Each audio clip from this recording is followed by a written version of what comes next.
नमस्कार, स्वागत है आप सभी का सीएनबीसी आवाज पर। बजट से एक दिन पहले का ट्रेडिंग सेशन आप कह सकते हैं हल्की बढ़त वाला है।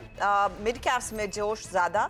निफ्टी होल्ड कर रहा है 24,500 600 के लेवल्स को और निफ्टी बैंक में भी करीब करीब 80 अंकों का इजाफा बनता दिखाई दिया। एडवांस डिक्लाइन रेशियो पॉजिटिव है क्योंकि मिड कैप इंडेक्स पिछले हफ्ते 3 ट्रेडिंग सेशंस लगातार मार खाने के बाद आज एक पुल बैक ट्रेड में करीब 700 पॉइंट का इजाफा इधर बनता दिखाई दिया है।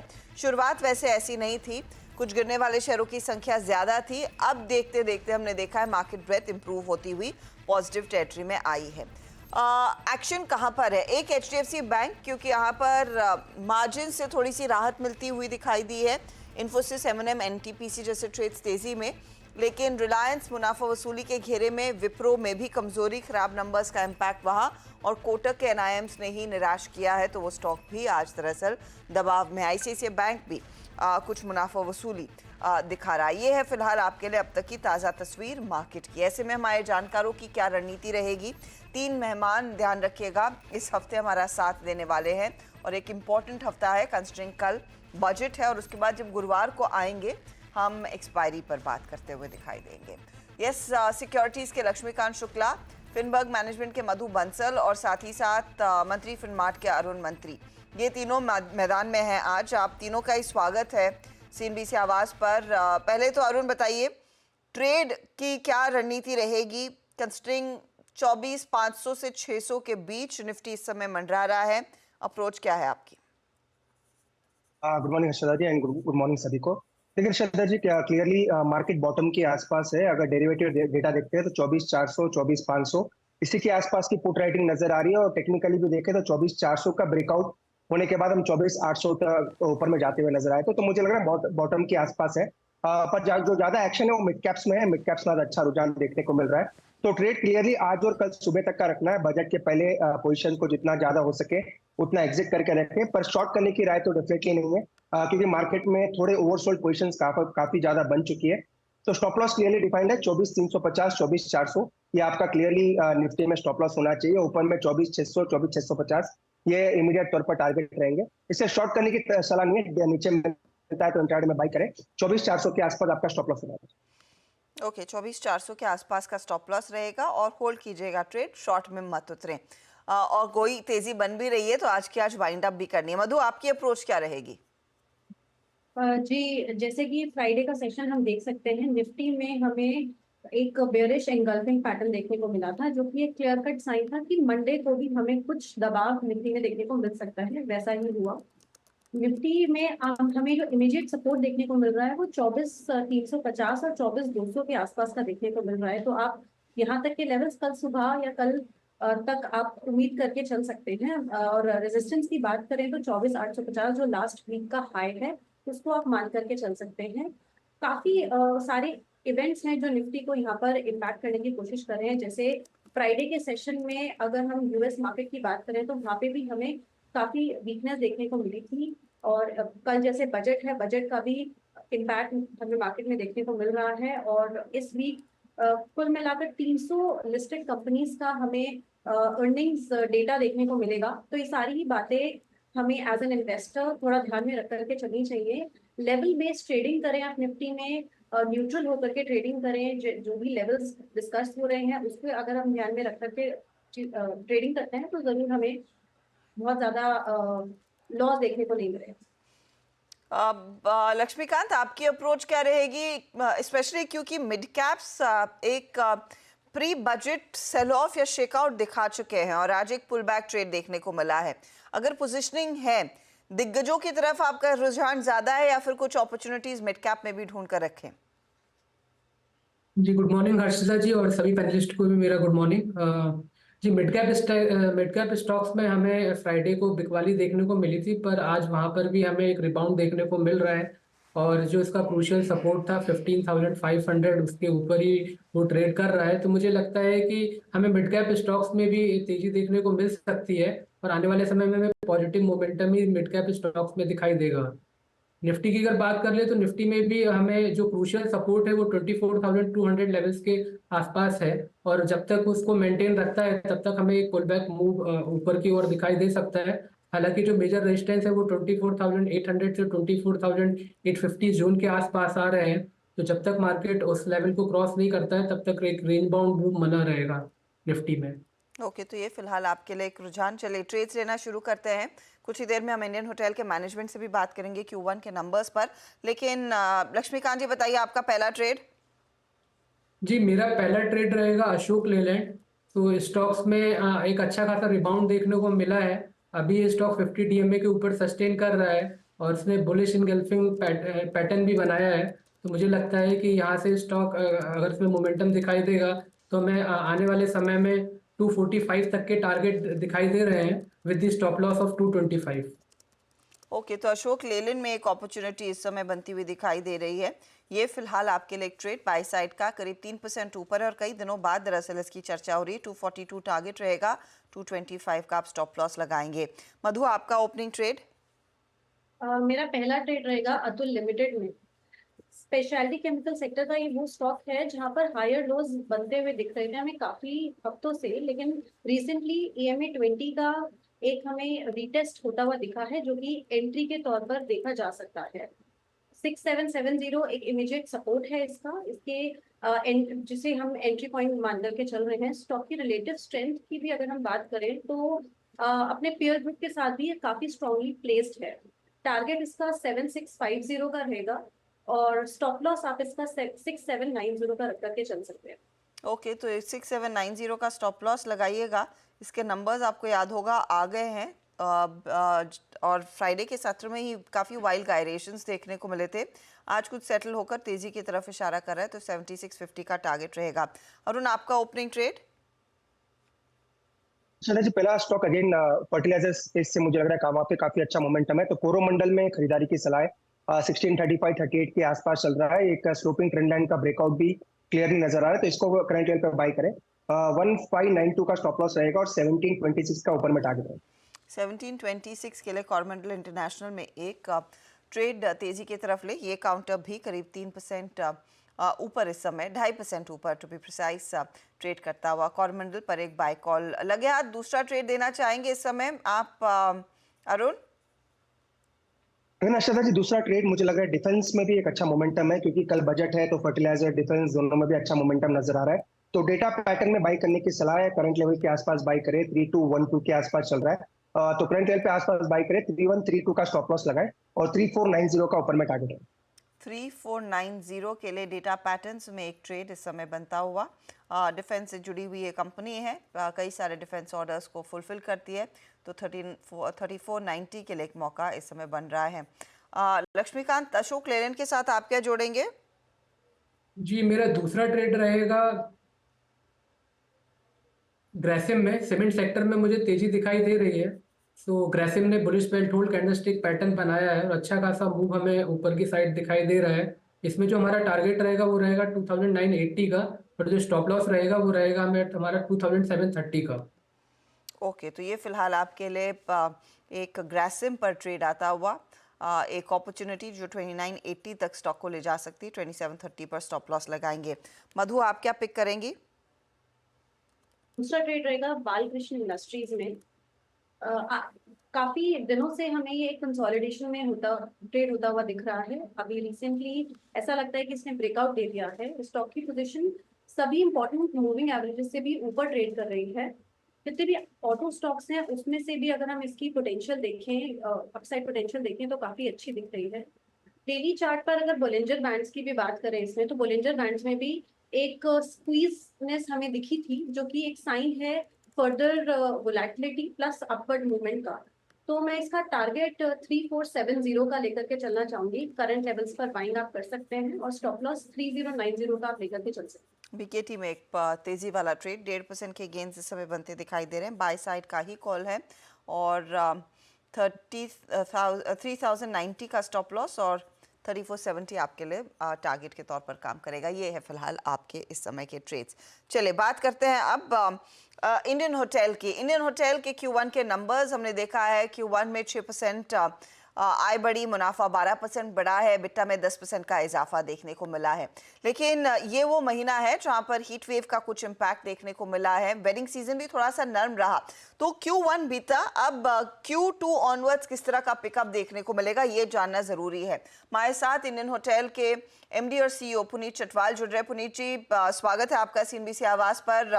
Q1 नॉर्मली एक सीजनली वीक क्वार्टर रहता है, तो उसका कुछ इम्पैक्ट शायद मार्केट भी एंटिसिपेट कर रहा था। क्या आप कुछ हाईलाइट करना चाहेंगे कि कहां पर वो दबाव देखने को मिला है लार्जली बिजनेस में?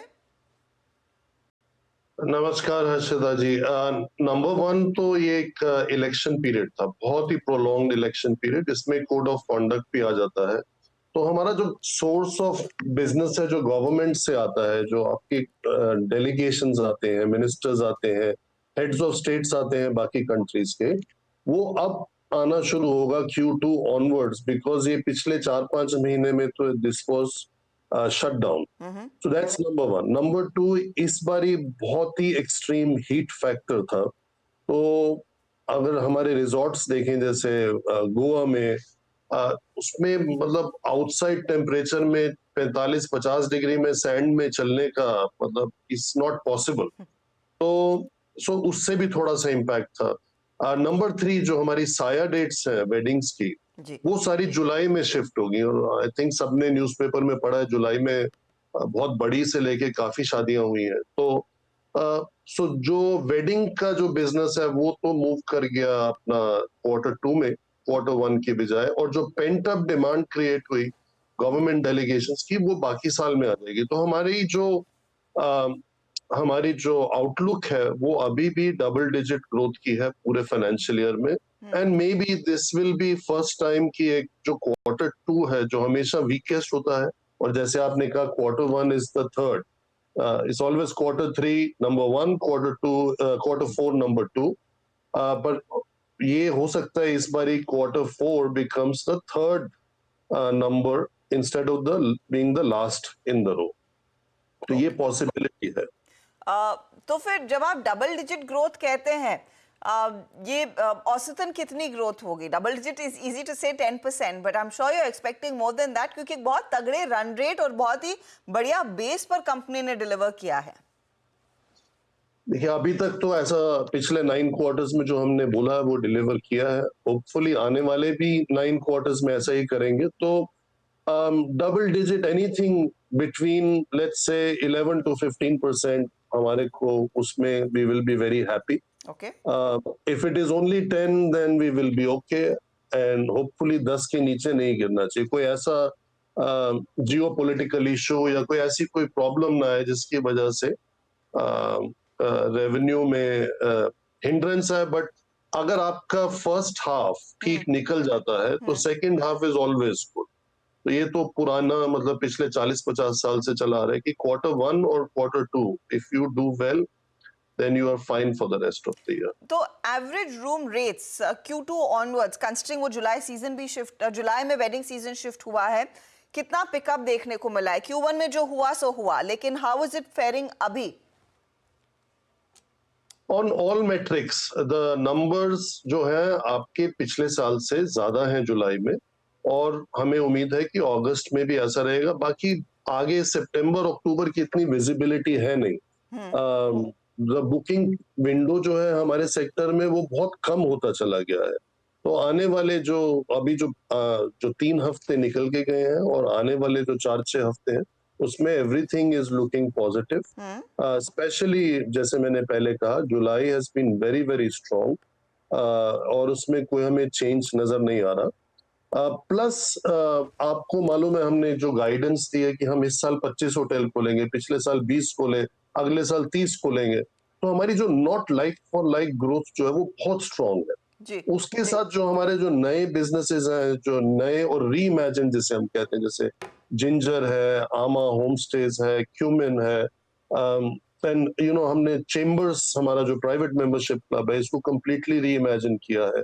सो इससे हमारी जो इन बिजनेसेस में जो हमारी ग्रोथ है वो more than 30% year on year.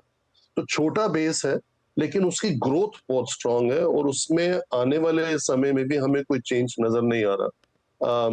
Ginger brand की तो growth is more than 40%। Correct. तो इसलिए that is all going to, एक पूरा का पूरा अगर इसको पैकेज लिया जाए तो इट्स वेरी गुड। बट इसका इम्पैक्ट फिर रेट पे भी आता है, बिकॉज अगर हम सब चीजों का रेट लें और जिंजर बहुत तेजी से ग्रो कर रहा है, तो जब हम रेट दिखाते हैं कि कितना आया, तो लगेगा कि ऐसे अरे पिछले साल तो 9,000 था अभी 10 ही है, या या 9.5 था अभी 10 है। करेक्ट। तो वो it is because we are giving it as a combined guidance. आने वाले समय में हम इसको बाय ब्रांड गाइडेंस देना शुरू कर दें। ओके।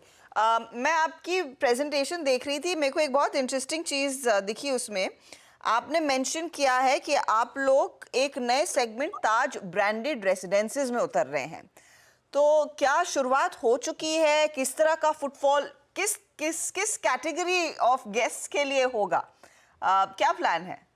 ये सिर्फ ताज ब्रांड के लिए है। Branded residence as a concept ये वेस्टर्न हेमिस्फीयर में और बाकी जगह अभी वर्ल्ड में काफी सक्सेसफुल रहा है कि आप होटल के साथ अगर ब्रांडेड रेजिडेंसेस करते हैं और ब्रांडेड रेजिडेंसेस को आप बेचते हैं, that becomes the equity for the hotel. तो उससे hotel investment becomes very value accretive, उसमें आपका रिटर्न्स इंप्रूव कर जाते हैं और रिस्क बहुत कम हो जाता है, जो वॉलेटिलिटी है वो बहुत कम हो जाती है। तो ये हमारा फर्स्ट प्रोजेक्ट है चेन्नई में, और 3-4 हम इवेल्युएट कर रहे हैं। तो जैसे जैसे आने वाले 2-3-4 क्वार्टर में इसके बारे में हम और गाइडेंस देंगे, और जो हमारा अपना लैंड बैंक्स है उसमें भी हम इसको देख रहे हैं कि अगर हम वहां पे कुछ इसको इंट्रोड्यूस कर सकें। तो ताज वेलिंगटन म्यूज जो था हमारा Correct. मुंबई में, राइट। was very successful। फिर हमने ताज वेलिंगटन म्यूज खोला चेन्नई में, which is also very successful. तीसरा हमारा अंडर डेवलपमेंट है उसमें बैंगलोर में, but that is service residence. और ब्रांडेड रेजिडेंस में it can be sold and लोगों को वापस अपना residence has to be put back into a rental pool, जिसमें हम उसको मार्केट करेंगे और उसको होटल के साथ चलाएंगे। So if I'm understanding this right, I buy a property in that particular building और फिर मैं आपको वापस देती हूँ जो आप लोग you can use it as a service apartment etc. Correct. Will I get to use that branded residence or not? Also use it, you can keep it। आपको सिर्फ हर महीने का जो खर्चा है वो देना है for use of common service, जैसे स्विमिंग पूल है, स्पा है, हॉल्स है, रेस्टोरेंट्स है। तो both possibilities are there। Okay, Mr. Chatwal, interesting यहाँ पर developments आती हुई, and good luck to you for the rest of FY25। Thank you. Interesting तो करना ही पड़ेगा, ताकि हमारे मार्जिन बढ़े तो हमें नए नए तरीके ढूंढने पड़ते हैं to have low risk and high return. तो ये फिर 30% मार्जिन, 30% प्लस मार्जिन आपको अटेन करने में मदद करेगा, या फिर उससे ज्यादा एडिशनल रहेगा इसके आने के बाद? देखिए 33 तक तो हम अचीव कर चुके हैं। हाँ। अगर इसको मेंटेन करें और इसको थोड़ा और बढ़ा लें तो वो वैसे भी नॉट ओनली इंडस्ट्री, मतलब इंडिया में लीडिंग है, बट ग्लोबली लीडिंग मार्जिन हो जाता है, बिकॉज इंडिया के बिजनेस में तो हमारा margin is already more than 40% stand alone. Right, noted. But good luck to you, Chatwal Saab, and of course the entire team at Indian Hotel. Thank you. Stock एक बार आपकी screen पर लेकर आएंगे। देखिए, जैसे उन्होंने कहा कि कुछ कुछ नया, कुछ कुछ इंटरेस्टिंग करना ही पड़ेगा ताकि वो मार्जिन्स और बेहतर करे, बिजनेस को ग्रो करे।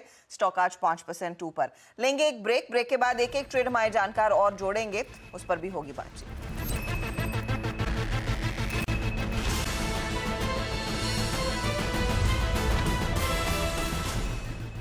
आप देख रहे हैं खिलाड़ी नंबर 1, एक एक ट्रेड हमारे जानकार जोड़ सकते हैं। मधु, आपने अतुल लिमिटेड और बालकृष्ण टायर्स दिया। तीसरा ट्रेड? जी, तीसरा ट्रेड होगा मेरा यूनाइटेड स्पिरिट्स लिमिटेड में।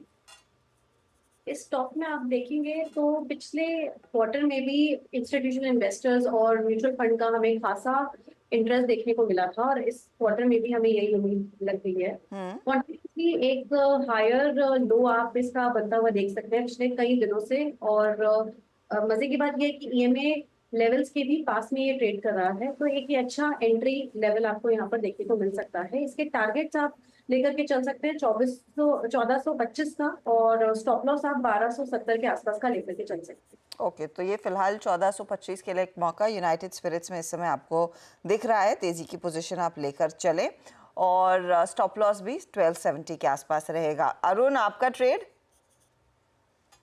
वही नशा जी, तीसरा स्टॉक भी एक पीएसयू स्टॉक ही रहेगा। मुझे लग रहा है ये स्टॉक भी आने वाले दिनों में या कल तक काफी अच्छा करना चाहिए। तो LIC ऑफ इंडिया LICI में बाई करने की सलाह है।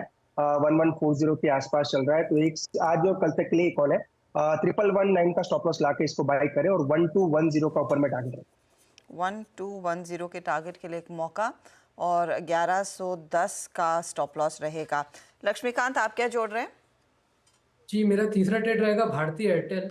अगर हम पिछले कई दिनों का ट्रेंड देखें तो यहाँ पर भारतीय एयरटेल ने 20 DMA का सपोर्ट लिया है और वहाँ से हमें आज भी रिबाउंड देखने को मिल रहा है। मुझे लगता है कि करंट लेवल्स पे इसको बाय करके रखना चाहिए और जो हमारा टारगेट रहेगा वो रहेगा 1550 का और जो स्टॉप लॉस रहेगा वो रहेगा 1440 का। ओके, तो 1440 का स्टॉप लॉस और 1550 का टारगेट, ये है भारतीय एयरटेल पर एक बाई साइड का ट्रेड। चलिए, सारे ट्रेड्स मैं आपकी स्क्रीन पर फटाफट से लेकर आ रही हूँ, फिर देखते हैं कौन कहाँ पर पहुँच रहा है रिटर्न्स के लिहाज से। पहले तो मधु का ट्रेड, अतुल लिमिटेड 7650 के टारगेट के लिए तेजी, 6790 स्टॉप लॉस। बालकृष्ण इंडस्ट्रीज जोड़ा है, 3470 का टारगेट है, 3090 स्टॉप लॉस। यूनाइटेड स्पिरिट्स 1425 के लिए बाई साइड का ट्रेड और 1270 का स्टॉप लॉस यहाँ पर। अतुल सबसे ज्यादा गेन्स इनको कमा कर दे रहा है। अगला पोर्टफोलियो आपकी स्क्रीन पर लेकर आएंगे अरुण का। Coromandel international 1726 target, 1592 stop loss. Data patterns 3490 target, 3132 stop loss. LIC 1210 का टारगेट है, 1110 का स्टॉप लॉस है। रिटर्न्स देखिए आप, इस समय अनफॉर्चुनेटली तीनों में मुनाफा वसूली देखने को मिल रही है। अब आइए लक्ष्मीकांत के पोर्टफोलियो पर। Ashok Leyland 245 target, 225 stop loss. Grasim 2980 target, 2730 stop loss और भारती 1550 टारगेट, 1440 स्टॉप लॉस है। रिटर्न्स के मायने में आप गौर करिएगा तो यहाँ पर भी तीनों जो ट्रेड्स पिक किए हैं वो इस समय तेजी में कोई कंट्रीब्यूट करके नहीं दे रहा है। इनके कहने के बाद हल्की हल्की नरमी आई है। ओवरऑल रिटर्न्स की सिचुएशन कहाँ पर क्या बन रही है वो अब आपकी स्क्रीन पर। तो मधु ही है जो पॉजिटिव रिटर्न्स कमा रही है 0.3% के, लक्ष्मीकांत -3.5 एंड -4.9 के रिटर्न्स अरुण कुमार मंत्री के। लेकिन ध्यान रखिएगा पूरा हफ्ता बाकी है, कल का एक बड़ा दिन बाकी है, उसमें भी कई सारे ट्रेड्स आएंगे और आज दोपहर में जो चेंजेस होंगे उसका एक जायजा हम 1 बजे मिड कैप मंत्र में लेंगे, जरूर लेंगे एक break. Good luck to all 3 of you इस हफ्ते के लिए। ध्यान रखिएगा कल हम आप लोगों से आमने सामने बात नहीं करेंगे, लेकिन हमारे जानकारों के जो भी ट्रेड्स आएंगे वो हम टिकर पर फ्लैश जरूर करेंगे, क्योंकि ठीक 11 बजे इस समय कल वित्त मंत्री अपना बजट भाषण दे रही होंगी। लेंगे एक ब्रेक, आगे कमोडिटी मार्केट का चेक।